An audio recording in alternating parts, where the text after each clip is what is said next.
네, 인사드리겠습니다. 안녕하세요. 네, 제가 주일에는 오랜만에 이 자리에 올라오는 것 같습니다. 여름에 저에게 주어진 시간들이 있어서요. 주일 시간에 그 시간에 이제 용서 화해라는 화회가 아니고 예, 용서 회복이라는 주제로 말씀을 좀 나누려고 하는데요. 오늘은 첫 번째 시간입니다. 용서받은 자는 용서하는 자다라는 제목으로 말씀을 좀 나누겠습니다. 성경 여러 군데를 좀 찾아보려고 하는데요. 제가 이제 함께 펴달라고 하는 성경 말씀 같이 펴주시면서 말씀을 함께 생각해 보면 좋겠습니다. 용서라는 주제를 들었을 때 여러분 마음에 어떤 마음이 제일 먼저 드시는지 모르겠어요. 누군가는 이제 용서라는 얘기를 들으면 용서해야 되지라는 그런 부담감이 제일 먼저 생기셨을 수도 있고요. 아니면은 나 용서하고 싶지 않은데 라는 그런 거부감이 있는 분들도 계실 겁니다. 누군가는요 또 용서를 왜 해야 되냐라는 그런 억울한 마음이 먼저 이렇게 드셨을 수도 있습니다. 지금 제가 언급드렸던 이러한 마음들은요 피해자로서 가질 수 있는 그러한 마음들입니다. 반대로 가해자라면요, 여러분들이 용서라는 말을 들었을 때 여러분들이 어떤 가해를 했었던 것이 생각이 나신다면 아마 용서를 바라는 마음, 그런 것이 먼저 생겼을 거고요. 또 그럼에도 내가 용서를 먼저 구해야 되나, 이제 그러한 부담감이 아마 생기셨을 수 있습니다. 분명한 거는 뭐냐 하면요, 용서라는 주제를 누구도 편하게 생각하진 않는다라는 거예요. 모두가 불편하게 생각하는 주제입니다. 방금 전에도 제가 피해자, 가해자라는 표현을 썼잖아요. 그러니까 용서를 우리가 말할 때는 항상 거기에 뭔가 잘못된 일이 있다라는 것을 의미를 합니다. 거기에 악한 일, 어떤 죄악된 일이 그 안에 있었다라는 것이 전제로 들어 있습니다. 또 그것으로 인해서 원하지 않는 그런 결과가 생겨났고 그것이 지금까지 이어지고 있다라는 말도 됩니다. 그것 때문에 상처를 입은 거고요. 또 그것이 시간이 지나면서 어느 정도는 치유가 됐는데 용서에 대해서 이야기를 하는 것은 마치 그 상처를 다시 드러내는 것 같은 그런 느낌이 드는 겁니다. 심지어 그 상처를 칼로 가지고 이렇게 쑤시는 것 같은 그런 아픔을 느낄 수도 있습니다. 아주 틀린 생각은 아니에요. 이 용서라는 것은요, 때로는 겉보기에는 그렇지 않은데 이 속으로 계속해서 골마가는 그 상처를 드러내서 치료하는 그런 외과적인 수술과도 같은 것이기 때문에 그렇습니다. 어쨌든 이 용서라는 것 굉장히 불편합니다. 그래서 앞으로 몇 주간 여러분들은 불편한 말씀을 계속 듣게 되실 겁니다. 제가 여러분들이 듣고 싶어 하지 않는 얘기를 계속해서 하게 될 겁니다. 제 얘기를 하는 게 아니라요, 하나님께서 이것에 대해서 우리들에게 어떻게 말씀하시는지를 계속해서 나누게 될 겁니다. 이 설교를 들으시면서요, 여러분들이 오래전에 기억 저편에 묻어놨던 그 누군가가 어쩌면은 떠오르실 수도 있고요. 아니면 최근에 어떠한 일이 계속해서 여러분들 마음 가운데 생각날 수도 있습니다. 이 바닥에 가라앉는 그 더러운 것들이 물을 휘저으면 다시 올라오는 것처럼 어쩌면 여러분이 겨우겨우 잠재워 놨던 그 아픈 기억들이 다시금 여러분들 마음속에, 여러분들 머릿속으로 떠오를지도 모릅니다. 나는 회복 같은 거 굳이 바라지 않으니까 제발 지금 저 말을 듣고 싶지 않다, 저 설교를 듣고 싶지 않다, 그러한 마음이 여러분 드실지도 모릅니다. 용서에 대해서 말하는 것이요, 마치 특별히 이제 용서해야 한다라고 말하는 것이 마치 2차 가해처럼 그렇게 여겨질 수도 있습니다. 말씀을 듣는 사람만 그런 게 아니에요. 사실은 말씀을 전하는 사람도 마찬가지입니다. 저도 불편한 것은 마찬가지입니다. 왜냐하면 이 용서라는 것에 대해서 저도 똑같은 사람으로서 똑같은 마음을 가지고 있고 똑같은 기억들이 올라오기 때문에 그렇습니다. 여러분들에게 이 말씀을 전하기에 앞서서 저는 이 말씀을 계속해서 저에게 전해왔기 때문에 그렇습니다. 제가 여러분들의 상처를 모르는 것이 아니어서 그렇습니다. 용서가 얼마나 어려운 것인지 모르는 것이 아니기 때문에 그렇습니다. 당장에 문제가 없는데 굳이 이런 얘기들을 꺼내서 뭔가 긁어서 부스럼을 만드는 그러한 것이 아닌가 하는 두려운 마음도 저에게는 있습니다. 그래서 우리가 이 용서에 대한 이런저런 얘기들을 하기에 앞서서 우리가 왜 이 불편한 얘기를 좀 해야 되는지 그것에 대해서 좀 생각해 볼 필요가 있습니다. 그것을 우리가 좀 정리하고 넘어갈 필요가 있습니다. 앞으로 우리가 이 성경에서 말하고 있는 용서, 참된 용서라는 것이 무엇인지, 또 우리가 어떻게 그렇게 해야 하는지, 그렇게 할 수 있는지, 이제 그러한 것들에 대해서 말씀을 통해서 계속 나누게 될 텐데요. 그 전에 우리가 왜 그럼 이런 용서를 해야 되는지, 이 용서가 왜 그렇게 중요한지 그것에 대해서 우리가 생각을 해 봐야 됩니다. 오늘 그래서 그 말씀을 좀 나누려고 합니다. 우리의 죄악된 본성이 좋아하지 않는 주제입니다. 이 주제는요. 용서라는 것은 우리의 죄악된 본성이 좋아하지 않는 주제입니다. 하지만 이것에 대해서 하나님께서 성경을 통해서 뭐라고 말씀하시는지 여러분 온유한 마음으로 받으실 수 있기를 바라고요. 또 듣고서 그냥 잊어버리는 것이 아니라 실천하는 자로서 여러분들이 하나님 앞에 서실 수 있기를 기도하는 마음으로 함께 성경을 살펴보기를 원합니다. 잠깐 한 번 더 기도하시고요. 말씀을 나누겠습니다. 하나님, 저희들에게 귀한 말씀을 주셔서 감사합니다. 또 이 말씀을 저희가 들을 때에 온유한 마음으로, 겸손한 마음으로 듣게 하시고 말씀에 순종하는 마음으로 듣게 하여 주시기를 원합니다. 오늘 이 시간을 주님께 의탁드리오며 예수님의 이름으로 기도합니다. 아멘. 용서에 대해서는요, 이 용서가 뭔지, 우리가 어떻게 용서를 해야 되는지, 어떤 상황에서 용서해야 되는지, 뭐 어떻게까지 용서해야 되는지, 이제 그런 것들에 대해서는 각자가 가지고 있는 생각들이 조금씩 다릅니다. 그런데 하나님께서 성경을 통해서 우리들에게 용서하라라고 명령하셨다라는 것에 대해서는 우리 모두가 동의할 수 있습니다. 에베소서 아마 4장 32절을 펴고 계실 텐데요. 그 말씀을 보시면 서로 친절하게 하며 불쌍히 여기며, 그 다음에 함께 읽어볼까요? 서로 용서하기를 하나님이 그리스도 안에서 너희를 용서하심과 같이 하라. 분명하게 말씀하고 있죠. 그렇죠? 오해할 부분이 전혀 없습니다. 비슷하게 골로새서 3장 13절에서는요. 누가 누구에게 불만이 있거든 서로 용납하여 피차 용서하되 주께서 너희를 용서하신 것 같이 너희도 그리하고 라고 말씀을 합니다. 비슷하게 말씀하고 있죠. 하나님께서 우리를 용서하신 것처럼 우리도 용서해야 한다라고 말을 하고 있는 거예요. 용서의 반대말이 뭘까요? 복수하는 거죠. 그렇죠? 복수하는 겁니다. 안갚음이라고 우리가 할 수 있는데요. 성경은 그것을 금지하는 말씀도 하고 있습니다. 로마서 12장 19절을 보시면 내 사랑하는 자들아 너희가 친히 원수를 갚지 말고 복수하지 말라라는 겁니다. 하나님의 진노하심에 맡기라. 기록되었으되 원수 갚는 것이 내게 있으니 내가 갚으리라고 주께서 말씀하시느니라. 베드로전서 3장 9절을 보시면요. 악을 악으로 욕을 욕으로 갚지 말고 도리어 복을 빌라. 이를 위하여 너희가 부르심을 받았으니 이는 복을 이어받게 하려 하심이라.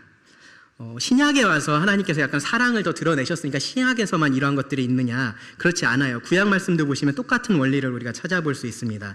레위기 19장 18절을 보시면 원수를 갚지 말며 동포를 원망하지 말며 내 이웃 사랑하기를 내 자신과 같이 사랑하라. 나는 여호와이니라.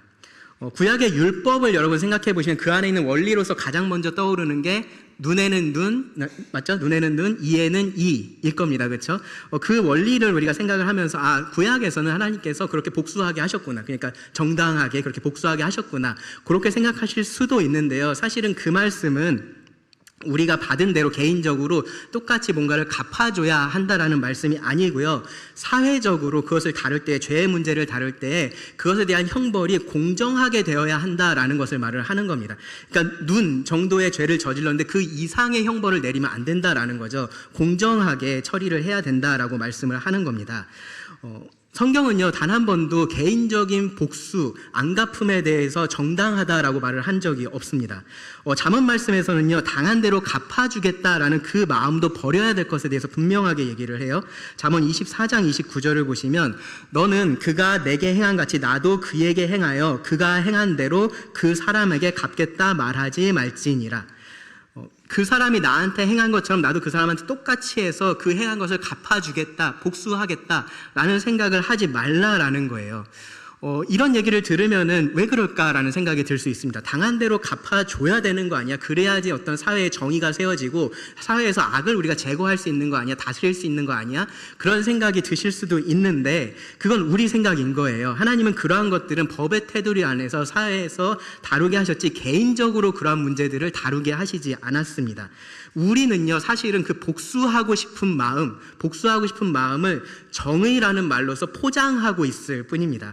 우리가 바라는 정의라는 것은요, 언제나 내 편에 있는 정의예요. 객관적인 정의가 아니라 내가 생각하는 정의입니다. 나에게 이익이 되는 정의를 우리는 원합니다. 실제로 사람들 여러분 생각해도 여러분들도 아마 똑같을 겁니다. 실제로 여러분들이 어떤 일들을 당했을 때 그것하고 똑같이 돌려주면 여러분 속이 시원하신가요? 이제 더 이상 나는 이제 이것에 대해서 아무렇지도 않아 그렇게 마음이 드시나요?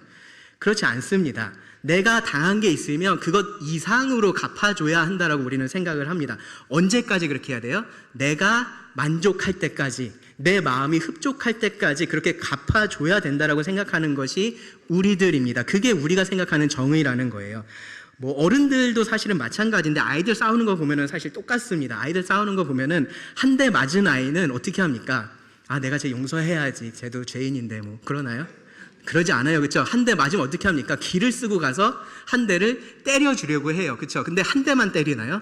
아니에요. 2대 때립니다. 2대 때리고 3대 때리고 더 때리고 싶어 합니다. 그것이 아이들이 생각하는 정의인 거예요. 한 대만 때려야 된다 그럼 어떻게 합니까? 세게 때립니다. 네. 한 대를 때려야 되면은 최소한 그래도 내가 더 세게라도 때려가지고 뭔가 내 마음을 풀고 싶은 거죠. 내 분을 풀고 싶은 겁니다. 그리고 나서도 그렇게 되지 않으니까 씩씩거리면서 어디 한 곳에 가서 울고 있습니다. 그것이 우리들인 거예요. 그리고 그것이 어른이 된 우리들도 조금씩 모습만 달라졌지 똑같이 그러한 마음들을 가지고 있는 겁니다. 하나님은요, 그렇게 하지 말라라고 말씀하시는 겁니다. 복수하지 말라, 안갚음하지 말라라고 말씀을 하시는 겁니다.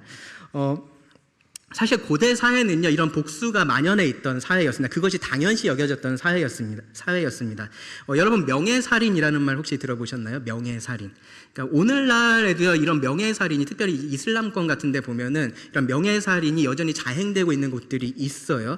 성경에도 보면은요, 요 명예살인의 예가 기록된 것이 있습니다. 창세기에 보시면은 야곱의 아들들이 그의 누이, 그 디나라는 누이가 있었는데, 디나가 세겜이라는 사람한테 부끄러운 일을 당했습니다. 그렇게 됐을 때 이 아들들이 어떻게 했냐면은 그 세겜뿐만 아니라 그 성에 있는 그 남자들을 다 살해를 했었습니다. 다 죽였었던 거죠. 그것에 대해서 야곱이 책망을 해서 너희가 왜 그렇게 했느냐라고 그렇게 책망을 했습니다. 그러니까 그 야곱의 아들들이 뭐라고 말을 했었냐면은 그가 우리 누이를 창녀같이 대우함이 옳으니까 라고 말했습니다. 그러니까 그것이 옳지 않으니까 우리가 그것을 우리가 바로 잡겠다라고 하고서 바로 잡은 것이 모든 남자들을 살해하는 것이었다라는 거예요. 그게 명예살인입니다. 그들이 우리의 명예를 더럽혔기 때문에 우리가 그것을 바로 잡는다라는 것이 명예살인입니다. 그것이 그들이 생각했던 정의고요. 사실은 복수였습니다. 그리고 그러한 복수의 문화가 고대사회는 계속해서 대물림 됐었습니다. 여러분, 짐 엘리엇 선교사의 이야기를 다룬 창끝이라는 영화 혹시 보셨나요? 거기에 보시면 그 부족들이 사실 그러고 있죠. 보면 거기서 그들이 창을 가지고 가서 다른 부족의 누군가를 죽이면은 거기서의 사람들이 그 부족의 사람들이 또 창을 가지고 와서 다른 부족의 사람들을 죽입니다. 그러한 일들이 계속해서 그 안에서 반복이 됩니다. 이상한 게 아니에요. 네, 이상한 게 아닙니다. 죄악된 인간들을 그냥 놔두면 그렇게 하는 겁니다. 인류의 역사가 이런 복수의 문화였던 거고요. 세상이 그런 복수의 문화 속에서 지어져 왔었던 겁니다. 그런데 그런 문화 속에서 하나님께서 자기 백성들에게는 그렇게 하지 말라라고 말씀을 하신 거예요. 너희는 복수하면 안 된다. 개인적으로 안갚음을 하면 안 된다. 너희가 용서해야 한다라고 그렇게 명령을 주셨던 겁니다. 사실은요, 이 복수와 용서하고 관련된 이 말씀 중에서 가장 충격적인 것은요, 예수님께서 하신 말씀이에요. 마태복음 5장을 잠깐 같이 펴보겠습니다. 산상수훈이라고 불리는 장면인데요. 마태복음 5장에 보시면 38절부터 42절 말씀을 먼저 읽겠습니다.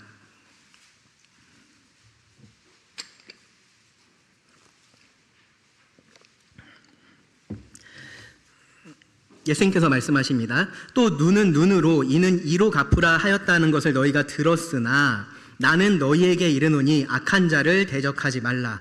누구든지 너의 오른편 뺨을 치거든 왼편 뺨도 돌려대며 또 너를 고발하여 속옷을 가지고자 하는 자에게 겉옷까지도 가지게 하고 또 누구든지 너로 억지로 오리를 가게 하거든 그 사람과 심리를 동행하고 너에게 구하는 자에게 주며 너에게 꾸고자 하는 자에게 거절하지 말라. 네, 여기서 예수님은요, 이 눈에는 눈, 이에는 이것의 근본적인 정신에 대해서 지금 말씀을 하신 거예요.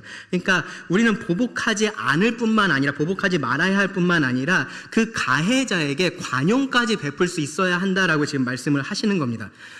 어때요? 예수님의 이 말씀을 들으니까 속이 뻥 뚫리시나요? 아, 그치, 우리가 다 이렇게 해야지, 그런 생각이 드시나요? 아닙니다. 갑갑할 겁니다.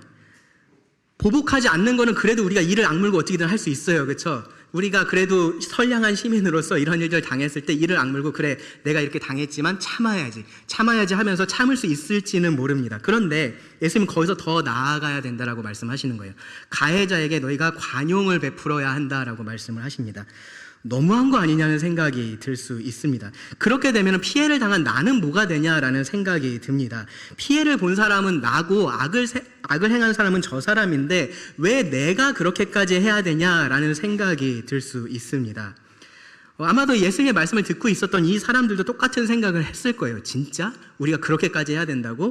그런 생각을 했을 겁니다. 근데 그 사람들에게 예수님은 이 말씀을 더하십니다. 정말 핵폭탄 같은 말씀이었을 거예요.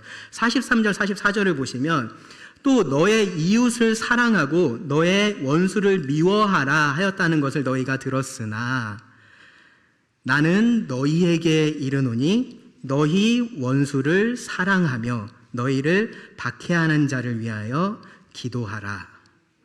네, 관용을 베푸는 것을 지금 넘어서고 있습니다. 원수를 사랑하고 기도까지 하라라고 말씀을 하시는 겁니다. 이 정도 말씀을 들으면요, 예수님이 가해자의 편인 것 같죠, 그렇죠? 예수님이 피해자의 편에 서 계시는 것이 아니라 이 악을 행한, 죄악을 향한 그 사람의 편에 서 계신 것 같은 그러한 느낌이 듭니다. 피해자의 마음은 조금도 배려하지 않고 이런 말을 정말로 아무렇지 않게 어떻게 이렇게 하실 수 있지? 그러한 생각이 듭니다. 최소한 이렇게라도 말씀하시면 안 됐을까요? 네가 힘들지만 이런 거 좀 노력은 좀 해야 되지 않냐? 그렇게 말씀하시면 안 됐을까요? 혹은요, 뭐 그래도 어쩌겠어. 미워해봐야 너만 손해니까 그래도 좀 어떻게 네가 참아봐. 그렇게 말씀하시면 안 됐을까요? 예수님 어떻게 이렇게 무심하게 말씀하실 수 있을까요? 이렇게 잔인하게 피해자한테 말씀을 하실 수 있을까요? 이어지는 말씀에서요, 우리는요, 왜 성경이 우리들에게 용서하라라고 명령을 하는지, 왜 예수님께서 우리들에게 이렇게까지 용서하라고 말씀하시는지 그 이유를 알 수 있습니다. 용서의 이유에 대해서는 사실 여러 가지 말씀을 드릴 수 있습니다. 용서하는 게 결국은 나에게도 좋은 거다라는 얘기를 드릴 수도 있고요. 용서를 해야 결과적으로 관계의 회복이라는 것을 우리가 누릴 수 있다라는 얘기도 드릴 수 있습니다. 그리고 아까 말씀드렸던 것처럼 그러한 보복이 가져왔던 이 사회의 해악에 대해서도 말씀을 드릴 수가 있습니다. 그런 것들 때문에 우리가 용서해야 된다라고 얘기할 수 있어요. 그런데 예수님은 그것보다 훨씬 더 근본적인 이유를 말씀을 하셨습니다. 45절 말씀부터 보시면 이같이 한즉 너희가 용서하고 관용을 베풀고 원수를 사랑하면 그같이 한즉 하늘에 계신 너희 아버지의 아들이 되리니 이는 하나님이 그 해를 악인과 선인에게 비추시며 비를 의로운 자와 불의한 자에게 내려 주심이라. 너희가 너희를 사랑하는 자를 사랑하면 무슨 상이 있으리요? 세리도 이같이 아니하느냐? 또 너희가 너희 형제에게만 무난하면 남보다 더하는 것이 무엇이냐? 이방인들도 이같이 아니하느냐? 그러므로 하늘에 계신 너희 아버지의 온전하심과 같이 너희도 온전하라. 예수님 지금 뭐라고 말씀하시는 겁니까? 우리가 사랑할 수 없는 자를 사랑하지 않으면 우리가 세상하고 다를 게 하나도 없다라고 말씀을 하시는 겁니다. 우리가 용서할 사람만 용서하면서 살아간다면 그러면 이 세상 가운데서 용서하시는 하나님의 모습이 우리를 통해서는 절대로 드러날 수 없다라고 말씀을 하시는 겁니다. 하나님의 아들인 우리들이, 하나님의 자녀인 우리들이 용서하지 않으면 그 하나님의 모습을 이 세상 가운데 바르게 선포할 수 없다라고 말씀을 하시는 겁니다. 그 하나님의 용서가, 그 하나님의 용서하시는 사랑이 드러나지 않는다라고 말씀을 하시는 겁니다. 앞서서 말씀을 드렸었던 것처럼요, 이 세상을 지배하고 있는 것은 복수입니다. 복수. 사람들은 정의라고 생각하지만 사실은 복수입니다. 그것이 죄의 특징인 거예요. 죄가 우리를 그렇게 만들었습니다. 우리 마음에 이제는 하나님이 계신 게 아니라, 처음에 하나님께서 우리를 창조하셨을 때, 죄가 들어오지 않았을 때 우리 마음 속에는 하나님이 계셨습니다. 우리 모두의 마음 속에, 물론 그때 이제 우리 다 없었지만요, 그렇죠? 사람들의 마음속에는 하나님이 계셨습니다. 그렇기 때문에 그들이 사랑으로 하나가 될 수 있었던 거예요. 그런데 죄가 우리 가운데 들어오면서 그것이 바뀌었습니다. 이제는 우리 마음의 중심에 하나님이 아니라 각자 자기 자신이 들어가기 시작했습니다. 그 말은요, 이 온 우주의 중심을 나로 생각하기 시작했다라는 거예요. 우리가 모든 것들을 나를 중심으로 생각하기 시작했다라는 겁니다. 그것을 이기심이라고 하죠. 이기심. 이 죄의 특징이 바로 이기심입니다. 그래서 우리는요, 내 유익을 추구하고요, 절대로 손해보려고 하지 않습니다. 절대로 희생하려고 하지 않습니다. 반대로요, 다른 사람에게 손해를 끼치는 것에 대해서는 크게 문제 없는 것처럼 생각을 합니다. 그거는 그냥 그럴 수도 있는 일로 우리가 생각을 합니다.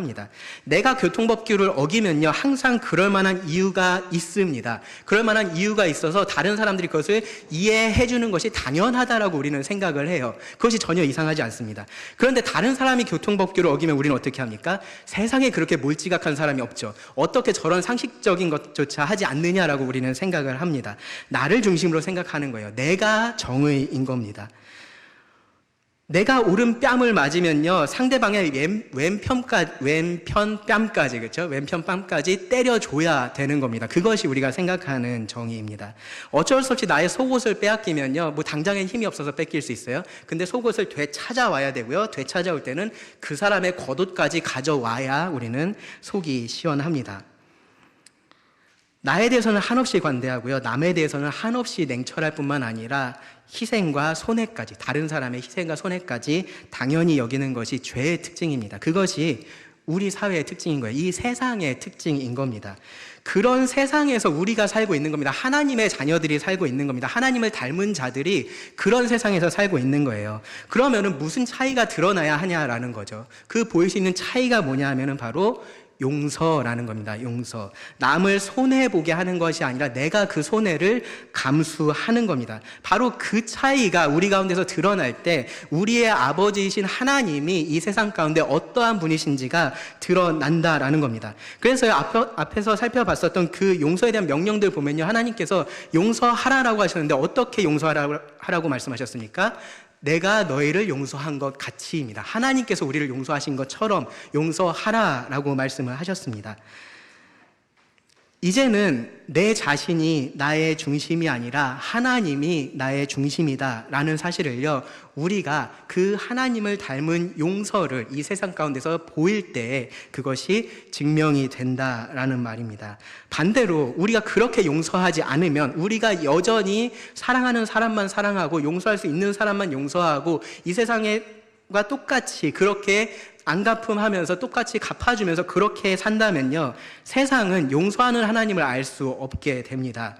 우리가 세상과 다르지 않으면, 우리가 용서함으로써 그 차이를 드러내지 않으면 하나님의 영광이 희미해지는 겁니다. 하나님의 영광이 찬란하게 이 세상 가운데 비치지 못하게 되는 겁니다. 우리는요, 용서에 대해서 생각할 때 이건 전적으로 내 선택이라고 생각을 해요. 왜냐하면 내가 피해자니까요. 내가 피해를 봤으니까 이건 용서하고 말고는 내가 선택하는 나의 권리다라고 생각을 합니다. 누구도 나한테 용서하라라고 강요할 수 없고 그렇게 말해서도 안 된다라고 생각을 합니다. 그런데 성경이 명령하고 있잖아요. 성경이 우리들에게 강요하고 있는 겁니다. 용서하라라고 말씀을 하고 있습니다. 용서하라, 명령하고 있습니다. 하나님께서 그렇게 말씀을 하십니다. 그리고 그 근본적인 이유는 여기에 있습니다. 하나님의 영광을 위해서 그렇게 해야 한다라는 겁니다. 우리가 하는 다른 모든 것들도 마찬가지죠. 그렇죠? 우리는 모든 것을 하나님의 영광을 위해서 합니다. 먹든지 마시든지 무엇을 하든지 하나님의 영광을 위해서 합니다. 여러분 그렇게 생각하시죠? 그렇다면 여러분이 그렇게 하나님의 영광을 위해서 살아가시는 하나님의 자녀들이라면은 그렇게 우리가 용서하는 것에 있어서도 하나님을 닮은 용서를 해서 그 하나님의 영광을 드러내야 하는 겁니다.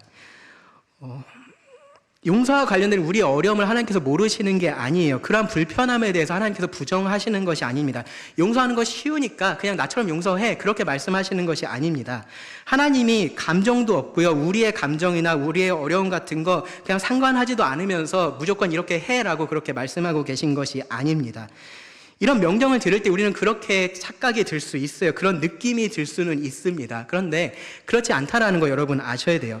우리가 하나님의 영광을 추구하면요, 그곳에 우리의 궁극적인 행복도 같이 있기 때문에 그렇습니다. 우리의 모든 삶의 영역에서 하나님의 영광과 우리의 행복은 같은 쪽에 있어요. 하나님의 영광은 이쪽에 있고 우리의 행복은 이쪽에 있는 것이 아닙니다. 하나님의 영광이 이쪽에 있으면 우리의 행복도 이쪽에 있습니다. 우리가 하나님의 영광을 추구할 때 우리도 행복할 수 있는 겁니다. 용서하는 것은요, 옳은 일일 뿐만 아니라 그것이 좋은 일이다라는 것을 여러분 아셔야 합니다. 이것을 진리로 받아들이지 못하게 하는 것이 사실은 사탄이 하는 일이에요. 마치 우리를 걱정해 주는 척하면서 그런 얘기들을 합니다. 야, 네가 피해를 받는데 왜 네가 용서를 해야 돼? 라고 이야기를 해요. 네가 지금 여기서 가장 어려운 사람인데 왜 너한테 이런 얘기들을 해? 라는 생각들을 집어넣는 것이 사탄이 하는 일입니다. 용서하는 게 아니라 내가 하고 싶은 대로 복수를 해야지 내가 행복할 것처럼 그렇게 말하는 것은 사탄이 하는 일입니다. 여러분, 그것에 속지 마시고 이 하나님의 말씀을 믿으시기 바랍니다. 하나님은 용서하라고 하셨습니다. 거기에 하나님의 영광이 달려 있고요. 거기에 우리의 행복이 달려 있습니다. 하나님이 용서하신 것처럼 용서하는 것, 그렇게 해서 하나님의 영광을 드러내는 것이 우리가 행복할 수 있는 유일한 길이기도 합니다. 이제 예수님의 이어지는 말씀을 보시면은 이 하나님의 용서와 우리의 용서의 그 뗄 수 없는 관계에 대해서 말씀을 하시는 것을 볼 수가 있습니다. 6장 12절을 보시면요, 예수님께서 제자들에게 가르쳐 주신 기도가 나오는데요, 그 기도 중에 이런 기도가 나옵니다. 우리가 우리에게 죄 지은 자를 사하여 준 것 같이 우리 죄를 사하여 주시옵고. 순서가 바뀐 것 같죠? 그렇죠? 순서가 바뀐 것 같습니다. 하나님이 우리 죄를 사하여 준 것 같이 우리도 우리에게 죄 지은 자를 사하여 줄 수 있게 해주십시오. 그렇게 기도해야지 맞을 것 같아요. 근데 그 반대로 되어 있습니다. 예수님께서 실수로 말씀하신 게 아닙니다. 이어지는 그 설명에도 보시면 예수님 이렇게 말씀하셨어요. 14절 15절 보시면 너희가 사람의 잘못을 용서하면 너희 하늘 아버지께서도 너희 잘못을 용서하시려니와 너희가 사람의 잘못을 용서하지 아니하면 너희 아버지께서도 너희 잘못을 용서하지 아니하시리라. 네, 이 말씀은요, 우리가 다른 사람을 용서해야지만 구원받을 수 있다, 그런 얘기를 하고 있는 게 아니에요. 성경 어디를 봐도 우리는 믿음으로 구원을 받지 어떠한 우리가 하는 일, 우리의 행위로 구원받지 못합니다. 다만 지금 여기서 예수님께서 말씀하시고 계신 건 뭐냐면요, 우리는 용서받은 자로서 당연히 마땅히 용서하는 자가 되었다라는 것을 전제로 지금 말씀을 하고 계시는 겁니다. 하나님께서 우리를 먼저 용서하셨고요, 우리에게 그 하나님처럼 용서하라고 하십니다. 그래서 이 세상 가운데서 차이나는 삶을 살게 하시고요, 그렇게 하나님께 영광 돌리라고 말씀을 하시는 겁니다. 예수님께서 지금 여기서 하시는 말씀도 사실은 그런 쪽에서 우리가 이해를 해야 됩니다. 이 원리를요, 예수님은 베드로가 이 용서에 대해서 물어봤을 때 한 번 더 가르쳐 주셨습니다. 조금 더 넘겨보시면은 마태복음 18장에 보면은 다시 한번 이 용서에 대한 가르침이 나옵니다. 마태복음 18장 21절부터 22절 말씀을 먼저 보겠습니다.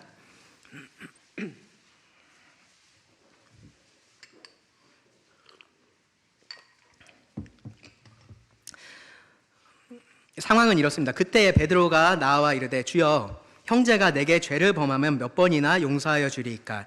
7번까지 하오리이까? 예수께서 이르시되 너에게 이르노니 7번뿐 아니라 7번을 70번까지라도 할지니라. 네, 7번을 70번 하니까 곱하기 하면은 490번이죠. 그렇죠? 490번. 그러면은 예수님의 이 말씀은 용서는 딱 490번까지 하고 491번째가 됐을 때 너희는 폭발해도 된다. 그동안 쌓아왔던 거 그때 다 터뜨려도 된다. 그런 의미로 하신 말씀일까요?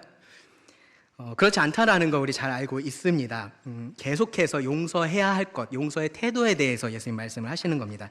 제가 어렸을 때 이 말씀 가지고 용서의 횟수를 셌던 적이 있어요. 저희 친구들하고 같이 하면서 뭐 한 번 때리면 한 번, 그 다음에 뭐 하나 하면 너 2번이야. 그러면서 지금 몇 번 남았어. 막 그렇게 했던 적이 있습니다. 어떤 친구랑 했는지 여러분 상상해 보시면은 머릿속에 그림이 그려지실 겁니다. 네, 교회에서 목회하고 있는 친구.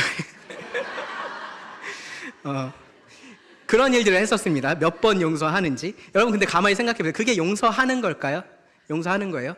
용서하는 것이 아닙니다. 그렇죠? 여기서 예수님께서 말씀하신 것을 정확히 반대로 하는 거예요. 그거는 뭐 하는 거냐면요, 복수의 날을 기다리고 있는 겁니다. 그렇죠? 복수할 때만 기다리고 있는 거고요. 복수할 카운트다운을 하고 있는 겁니다. 하나 둘씩 세는 것. 예수님께서 여기서 말씀하신 것은요, 용서받은 자는 당연히 용서하는 자가 되어야 한다라는 말씀을 지금 하고 계시는 겁니다.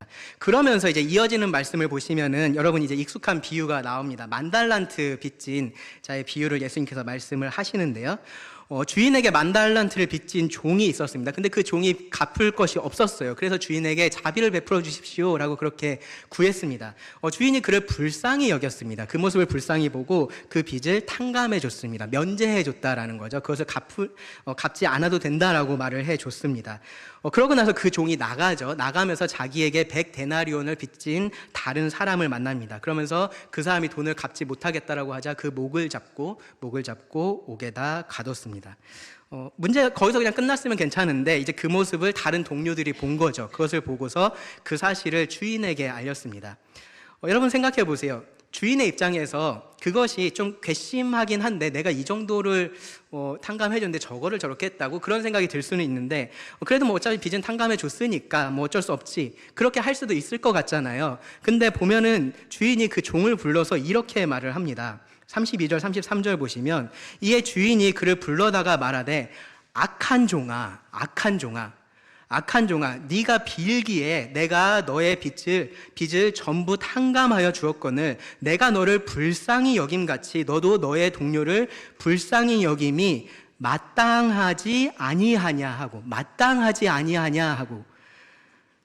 불쌍히 여긴다라는 것은요 그냥 그런 마음만 가지고 있는 것을 여기서는 의미하지 않습니다. 여기서는 빚을 탕감해 주는 것, 용서해 주는 것을 말을 합니다. 35절에서는 예수님이 마음으로부터 형제를 용서하는 것이라는 말씀을 하셨는데요. 그것이 지금 여기서 말씀하고 있는 불쌍히 여기는 것의 의미입니다. 주인은 이 종에게 네가 용서를 받았으니까 너도 용서하는 것이 마땅하다라고 얘기를 한 거예요. 마땅하다. 그리고 그렇게 하지 않는 종을 악한 종이라고 그렇게 부른 겁니다. 탕감 받은 자로서 마땅히 탕감하는 자가 돼야 됐는데 그렇게 하지 않았기 때문입니다. 이 말이 여러분 조금 이상하게 들리시나요? 그러면 안 될 것 같은데 탕감을 받은 건 받은 거고 탕감해 주는 거는 그 사람 사정이지. 여러분 그런 생각이 드시나요? 내가 용서받은 것과 내가 용서하는 것은 전혀 다른 문제처럼 여러분 생각하실 수 있는데 여기 말씀에 보면은 그렇지 않다라고 얘기를 하는 겁니다. 동료들이요, 이 탕감받은 종이 탕감해 주지 않는 그 모습을 보면서 주인에게 알렸었던 이유도 거기에 있어요. 그들이 봐도 이것은 옳지 않다라고 보였던 거죠. 그것이 정상적인 모습으로 보이지 않았던 겁니다. 탕감받은 자의 모습으로 보이지 않았던 겁니다. 여기 이 만 달란트를 탕감받은 사람은요, 근데 우리같이 그렇게 잘못된 생각을 가지고 있었던 겁니다. 여전히 이 100데나리온의 빚을 진 사람, 이 빚을 내가 탕감해주고 말고는 자기 권한이라고 생각을 하고 있었던 겁니다. 자기가 탕감받은 거하고 내가 탕감해주는 거는 전혀 상관없는 일이야. 그렇게 생각을 하고 있었기 때문에 그렇게 행동을 한 겁니다. 근데 그것이 잘못됐다라고 그 주인이 말합니다. 만 달란트를 탕감받은 그때부터 그에게 당연한 것은요, 자신에게 빚진 사람의 빚도 탕감해 주는 것이 되었기 때문에 그렇습니다. 주인은 자신이 불쌍히 여긴 것처럼 그도 불쌍히 여기는 것을 당연하게 생각을 했고요, 종도 그러해야 했다라고 말을 하는 겁니다. 특별히 여기서 우리가 좀 생각해 볼 게 있어요. 이 만 달란트하고 100데나리온에 대해서, 이 가치에 대해서 우리가 좀 비교를 해 봐야 됩니다. 계산법에 따라서 이 결과가 조금 다를 수는 있는데요. 근데 여기서 말하고 있는 이 달란트를 우리가 금이라고 가정을 해 보면요. 그러면은 이 만 달란트는요, 6천만 데나리온이 됩니다. 6천만 데나리온. 이 데나리온이 노동자의 하루 품삯이에요. 하루 일해서 벌 수 있는 돈입니다. 만 달란트는요, 노동자가 20만 년을 일하면은 벌 수 있는 돈입니다. 어떠세요? 20만 년을 일해서 벌 수 있는 돈을 탕감받은 사람이 100일을 일해서 탕감받을 수 있는 그 돈을 빌린 사람을 탕감해주지 않았다. 지금 그러한 상황입니다. 이 만 달란트를 탕감받은 사람이 100데나리온 빚진 사람을 불쌍하게 여기고 탕감해 주는 것은요, 그런 면에서 생각해 보면 놀라운 게 아니라 당연한 겁니다. 그래서 예수님은 우리의 용서를 당연한 것으로 그렇게 말씀을 하시는 겁니다. 마치 정말로 아무것도 아닌 것처럼, 그게 너무 쉬워서 아무나 다 할 수 있는 일인 것처럼 그렇게 말씀을 하시는 겁니다. 용서가 얼마나 어렵든지 그것은 나중 문제이고요, 실제로 용서는 당연한 것이 맞기 때문에 그렇습니다. 용서받은 자는요, 당연히 용서하는 자가 됩니다. 이 세상의 법은 그렇지 않아요. 용서받았다고 해서 용서해줘야 될 의무가 있지 않습니다. 그런데 하나님의 법은 그런 거예요. 하나님의 법은 용서받은 자는 용서하는 자가 됩니다.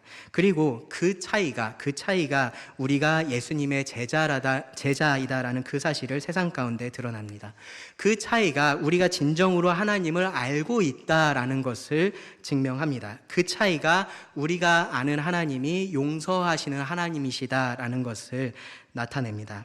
그래서 하나님은 복수하지 말고 용서하라라고 명령을 하셨습니다. 우리를 용서하신 것처럼, 하나님께서 그렇게 하신 것처럼 우리도 그렇게 하라라고 말씀을 하셨습니다. 그러면요, 우리가 마지막으로 생각해 볼 질문은 이겁니다. 우리가 용서를 받았느냐라는 겁니다. 용서를 하라라고 얘기하는데 그 전제에 용서받은 것이 있으니까 그럼 우리가 용서를 받았느냐라는 겁니다. 우리가 하나님에게 용서를 받았느냐, 받았다면 어떤 용서를 받았느냐에 대해서 우리가 생각을 해 봐야 됩니다.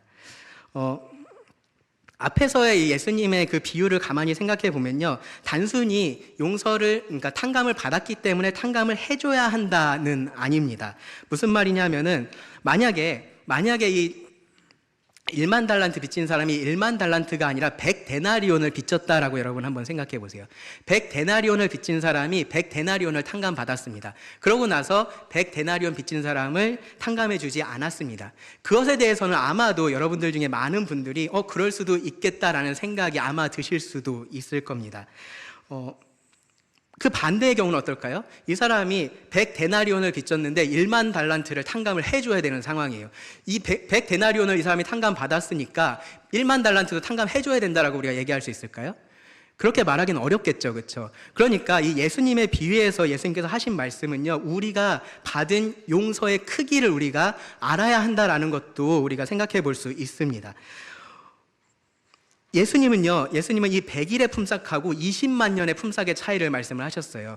우리가 하나님에게 진 빚을 20만 년의 품삯으로 말씀을 하신 거고, 다른 사람이 우리들에게 진 빚을 100일의 품삯으로 말씀을 하신 겁니다.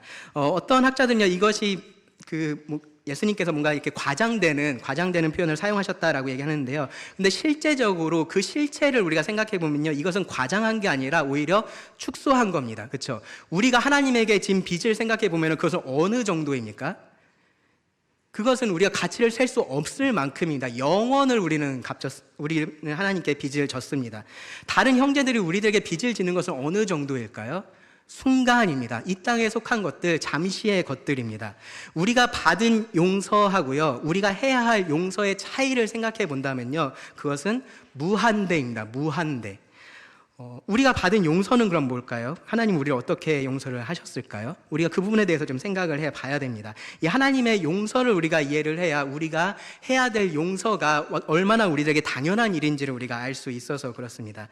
하나님의 용서를 이해하려면요, 우리의 죄에 대해서 생각을 해봐야 되고요, 그리고 하나님의 사랑에 대해서 생각을 해봐야 되고, 그리고 또 하나는 하나님의 공의에 대해서 생각을 해야 됩니다. 이 세 가지를 우리가 같이 생각을 해봐야 됩니다. 우리는요, 이 하나님의 용서에 대해서 우리가 항상 감사해요. 그렇죠? 우리가 매주일 모여서 예배하면서 하나님 감사합니다. 우리 죄를 사해 주셔서 감사합니다. 감사하다라는 표현을 합니다. 그런데 그렇게 하면서 이 하나님의 용서가 되게 쉬운 것처럼 생각할 때가 있습니다. 마치 당연히 그냥 하나님은 아무것도 아닌 일을 그냥 하신 것처럼 우리가 그렇게 생각할 수가 있습니다. 근데 절대로 그렇지 않아요. 여러분 어떻게 들리실지 모르겠지만 하나님께 있어서도 용서는 결코 쉬운 일이 아니었습니다. 하나님께서 그냥 아무런 희생 없이 그냥 그래, 너 죄 졌어? 내가 너 사랑하니까 눈 감아 줄게. 그렇게 하지 않으셨다라는 거예요. 사실은요, 그렇게 할 수 없으셨습니다. 왜 그럴까요? 하나님은 사랑이시지만 동시에 하나님은 거룩하신 분이셔서 그렇습니다. 하나님은 공의로우신 분이셔서 그렇습니다. 하나님은 절대로 죄를 그냥 눈 감아 주실 수가 없으십니다. 하나님은 죄를 미워하십니다. 그래서 심판하셔야만 합니다. 로마서 1장 18절을 보시면 하나님의 진노가 불의로 진리를 막는 사람들의 모든 경건하지 않음과 불의에 대하여 하늘로부터 나타난다라고 말씀을 해요. 어떤 사람들은요, 하나님이 죄는 미워하시는데 죄인은 사랑한다라고 말을 합니다. 근데 정확한 말이 아니에요. 하나님은 죄를 미워하시고요, 죄인도 미워하십니다. 그 죄를 회개하지 않는 죄인을 하나님은 미워하십니다. 잠언 17장 15절을 보시면 악인을 의롭다 하고 의인을 악하다 하는 이 두 사람은 다 여호와께 미움을 받느니라. 어떤 경우에도요, 하나님은 죄하고 연관된 것을 사랑하지 않으십니다. 그것을 그냥 용납하지 않으십니다. 그렇기 때문에 하나님과 죄인은 원수관계입니다. 원수관계.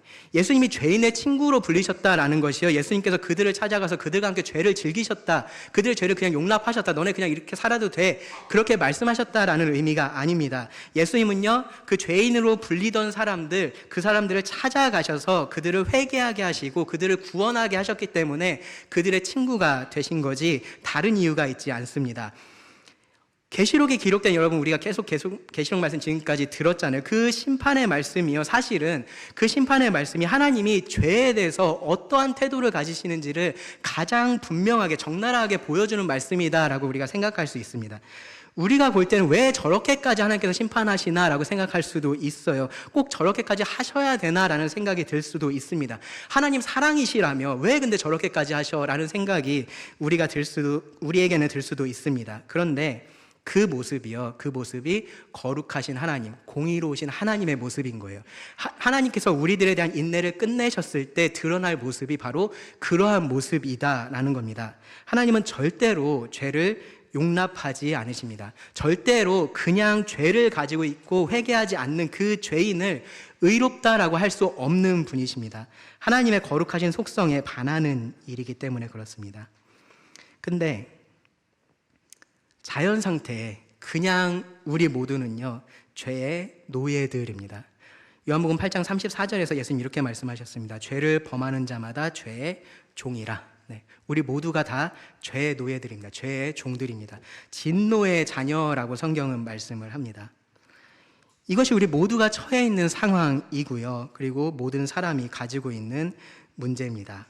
이 문제를 우리가 스스로 해결할 수 있는 방법이 없습니다.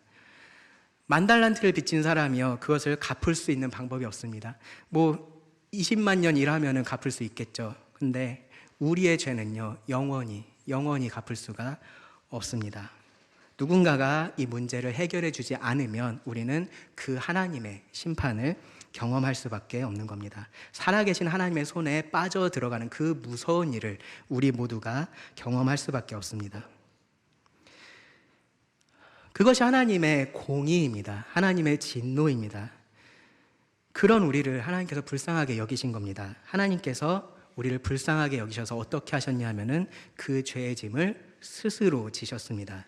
고린도후서 5장 21절을 보시면요, 하나님이 죄를 알지도 못하신 이를 우리를 대신하여 죄로 삼으신 것은 우리로 하여금 그 안에서 하나님의 의가 되게 하려 하심이라 라고 말씀을 합니다. 죄인인 우리가 하나님 앞에서 의롭다 함을 얻게 하시려고 의로우신 예수님께서 우리 죄인의 자리에 서셨다라는 말입니다. 이거를 대속이라고 얘기를 하죠. 대속이라고 말합니다. 신학자 존 스토트는요, 이 죄와 구원의 관계에 대해서 이 원리를 이렇게 설명을 했습니다. 제가 읽어드릴게요. 한번 들어보세요. 그러므로 대신한다는 개념이 죄와 구원 둘 다의 핵심이라고 할 수 있다. 죄의 본질은 인간이 하나님을 대신한 것이고 구원의 본질은 하나님이 인간을 대신하신 것이다. 인간은 감히 하나님께 맞서 그분께만 합당한 자리로 올라섰고 하나님은 인간을 위해 희생해서 우리에게만 합당한 자리로 내려오셨다. 인간은 하나님의 특권을 찬탈했고 하나님은 인간의 형벌을 받으셨다. 하나님의 자리에 올라선 이 극악무도한 우리들을 위해서 하나님께서 우리의 자리로 내려오신 것이 성경이 말하고 있는 대속입니다. 그것이 성경이 말하고 있는 구원인 겁니다. 우리가 당해야 할 그 하나님의 진노를 예수님께서 대신 당해 주셨습니다. 십자가를 앞두고 겟세마네 동산에서 예수님께서 기도하셨던 그 모습을 한번 생각해 보세요. 예수님은요, 정말로 단 1초도 그 진노하시는 하나님을 경험하고 싶어 하지 않으셨습니다. 그래서 할 수만 있으면 이 잔을 내게서 옮겨주십시오라고 그렇게 하나님께 간절하게 땀방울이 핏방울 같이 되도록 그렇게 기도를 하셨습니다. 십자가 위에서는 예수님 뭐라고 소리치셨나요? 나의 하나님, 나의 하나님, 어찌하여 나를 버리셨나이까? 고통스러우셨던 거죠. 그 하나님의 진노가 고통스러웠던 겁니다. 이 못에 찔리고 그런 것들이 당연히 인간으로서 고통스러웠겠죠. 근데 그것보다 이 진노의 하나님을 마주하는 것, 그것이 예수님은 절대로 경험하고 싶지 않았던 그러한 경험이었던 겁니다.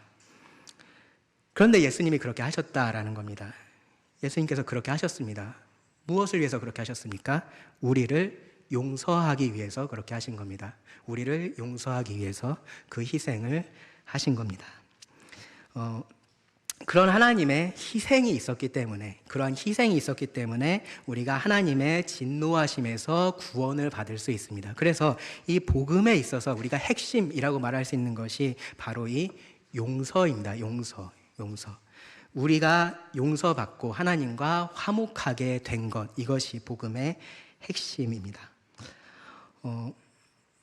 로마서 5장에서 이런 말씀이 있습니다. 곧 우리가 원수 되었을 때 그의 아들의 죽으심으로 말미암아 하나님과 화목하게 되었은즉 화목하게 된 자로서는 더욱 그의 살아나심으로 말미암아 구원을 받을 것이니라. 그뿐 아니라 이제 우리로 화목하게 하신 우리 주 예수 그리스도로 말미암아 하나님 안에서 또한 즐거워하느니라.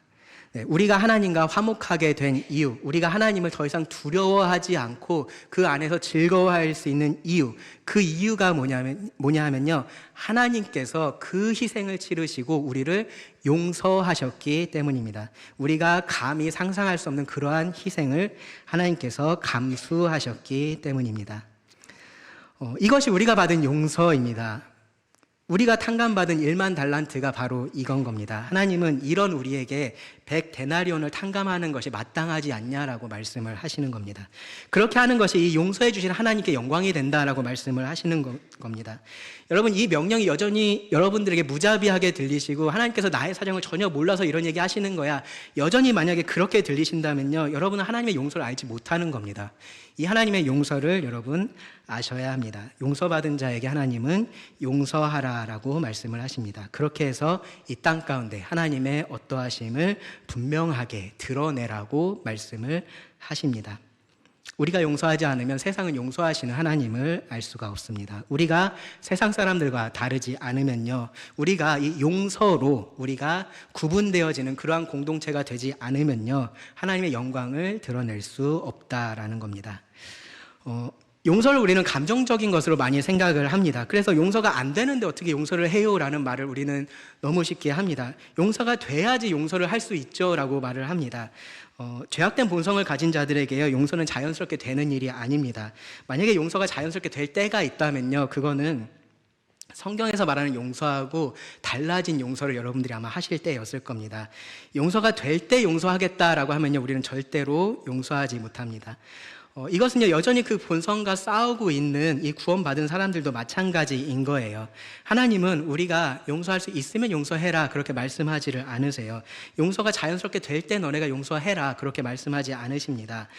용서하라라고 말씀을 하십니다. 힘든 걸 몰라서 그렇게 말씀하시는 게 아니고요, 어렵지 않아서 그렇게 말씀하시는 게 아닙니다. 그것이 마땅하기 때문에 그렇게 하라라고 하시는 겁니다. 그것이 우리들에게 좋은 것이기 때문에 하나님은 그렇게 하라고 하시는 겁니다. 만약에 제가 개인적으로 여러분들에게 이런 말씀을 드리면요, 여러분 이런 얘기 하실 거예요. 모르니까 할 수 있는 얘기예요. 제 상황이 돼보시면 그런 말씀 못 하실 거예요. 그렇게 아마 여러분 말씀하실지 모릅니다. 그리고 여러분들이 그렇게 얘기하실 때 저는 아무 말도 못 할 겁니다. 왜냐하면 저는 진짜 모르니까요. 네, 모르니까 그렇게 얘기 못 합니다. 그런데 하나님도 모른다라고 우리가 말할 수 있을까요? 하나님도 나의 사정을 모르면서 그렇게 용서하라라고 말한다라고 우리가 할 수 있을까요? 그렇지는 않습니다. 네, 하나님 이미 충분히 알고 계십니다. 모르는 것은 우리예요. 우리가 모르고 있는 겁니다. 우리가 받은 용서에 대해서 모르고 있는 겁니다. 그래서 내가 용서할 수 없다라고 말하고 있는 것뿐입니다. 내가 받은 용서가 얼마나 큰지를 모르기 때문에 내가 용서하기에는 저 사람의 잘못이 너무 크다라고 그렇게 얘기를 하고 있는 겁니다.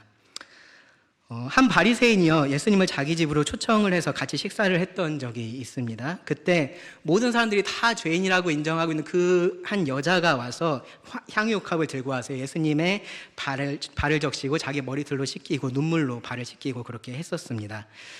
그 모습을 바라본 바리새인이 이런 생각을 했어요. 저 사람이, 저 예수가 진짜 선지자면은 이 죄인인 여자를 알아볼 거고, 그럼 당연히 저 여자 쫓아내겠지. 그런 생각을 하고 있었습니다. 그런데 그 생각을 아신 예수님께서 그 사람에게 이렇게 물으셨어요. 시몬아, 내가 너에게 이를 말이 있다 하시니 그가 이르되 선생님 말씀하소서. 이르시되 빚주는 사람에게 빚진 자가 둘이 있어 하나는 500데나리온을 졌고 하나는 50데나리온을 졌는데 갚을 것이 없으므로 둘 다 탕감하여 주었으니 둘 중에 누가 그를 더 사랑하겠느냐. 네, 어렵지 않은 질문이었죠. 그렇죠? 그래서 시몬이 쉽게 대답했습니다. 많이 탕감받은 사람입니다. 그렇게 말했습니다. 예수님께서 맞다라고 하셨어요. 그러면서 이렇게 덧붙여서 말씀을 하십니다. 그 여자를 돌아보시며 시몬에게 이르시되 이 여자를 보느냐. 내가 너의 집에 들어올 때 너는 내게 발 씻을 물도 주지 아니하였으되 이 여자는 눈물로 내 발을 적시고 그 머리털로 닦았으며 너는 내게 입맞추지 아니하였으되 그는 내가 들어올 때부터 내 발에 입맞추기를 그치지 아니하였으며 너는 내 머리에 감람류도 붓지 아니하였으되 그는 향유를 내 발에 부었느니라. 이러므로 내가 너에게 말하노니 그의 많은 죄가 사하여졌도다. 이는 그의 사랑함이 많음이라. 사함을 받은 일이 적은 자는 적게 사랑하느니라. 실제로 누가 더 거룩한 사람이어서 좀 적게 사함을 받고 누구는 조금 더 죄악된 사람이어서 더 많이 사함을 받고 그런 얘기를 하시는 것이 아니에요. 우리는 다 똑같이 멸망받아야 될 그러한 죄인들입니다. 그런데 차이는 뭐냐 하면요. 이 시몬과 이 여자의 차이는 뭐냐 하면요. 많이 사함을 받았다라고 생각했느냐, 적게 사함을 받았다라고 생각했느냐, 그 차이라는 겁니다. 많이 사함을 받았다라고 생각하는 사람이 있고요. 그 사람은요, 많이 사함을 받았기 때문에 더 많이 용서할 수 있었던 겁니다. 더 많이 사랑할 수 있었던 겁니다. 예수님만, 하나님만 그렇게 하는 것이 아니라요. 이웃을 사랑하는 것도 그렇게 달라지는 겁니다. 우리의 용서가 달라지는 겁니다. 내가 사랑하지 않는다라는 것, 내가 용서하지 않는다라는 것이 의미하는 것은요. 내가 그만큼 적게 사함을 받았다라고 생각하고 있다라는 증거예요. 내가 받은 용서의 크기가 내가 해야 할 용서에 비해서 그렇게 크지 않다라고 여러분 여전히 생각하고 있다라는 의미가 됩니다. 여러분 그렇지 않다라는 거 아신다면요. 정말로 여러분이 받은 그 용서가 크다라는 것을 아신다면 용서하셔야 됩니다. 짧게 두 가지 적용만 말씀드리고 말씀을 마치겠습니다. 첫째로 여러분 받은 용서를 꼭 아시기 바랍니다. 이것이 시작입니다. 받은 용서를 여러분 아셔야 됩니다. 용서에 대해서 생각하실 때요. 제일 먼저 내가 용서해야 된다라는 것 이전에 내가 용서를 받았구나, 하나님에게 용서를 받았구나라는 생각을 먼저 하셔야 됩니다. 그리고 그 용서가 어떠한지를 여러분 묵상하셔야 됩니다. 그리고 둘째로요, 여러분 하나님의 영광을 기억하시기 바랍니다. 내가 용서를 하고 용서를 하지 않고의 문제에 있어서 중요한 것은요, 내 자존심이 아닌 거예요. 나의 평판이 아닌 겁니다. 하나님의 평판이 중요합니다. 하나님의 영광이 더 중요합니다. 하나님이 나를 통해서, 나의 용서를 통해서 세상 가운데 어떻게 드러나시는지가 중요하다라는 말입니다. 그러기 위해서 우리는 이 용서라는 차이를 보여주어야 됩니다. 그렇게 해서 이 세상이 정말로 하나님이 용서하시는 분이시구나 라는 것을 알게 해야 됩니다. 불편합니다. 부담이 됩니다. 억울하기도 하고요. 화가 날 때도 있어요. 하나님이 정말로 내 사정을 알고서 이런 말씀을 나한테 하시는 거야? 그러한 생각이 여러분 드실 수도 있습니다. 그런데 확실한 것은요, 하나님은 이것이 옳은 길이라고 말씀을 하고 계시고요, 이것이 좋은 길이라고 말씀을 하고 계십니다. 그러니까 우리들에게 남은 건 뭐냐면요, 그 하나님을 믿고 따르는 거예요. 그렇죠? 그 하나님께서 그렇게 말씀하신 하나님을 믿고 따라가는 겁니다. 그리고 용서하는 겁니다. 여러분들이 용서하고 싶다라는 마음을 가지셨으면 좋겠습니다. 하나님께서 나에게 명령하셨기 때문에 내가 용서해야 하는 것이지만 그것보다 내가 정말로 용서해야겠구나, 용서하고 싶다, 그렇게 해서 하나님의 영광을 이 땅 가운데 드러내고 싶다, 그러한 마음이 우리들에게 가득했으면 좋겠습니다. 기도하고 말씀을 마치겠습니다.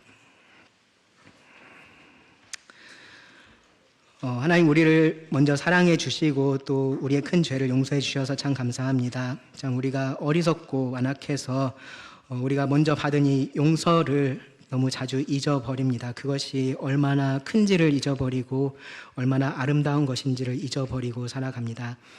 우리가 해야 할 용서만을 생각하면서 그것이 너무 과하다며 하나님께 원망하기도 하고 불평하기도 합니다.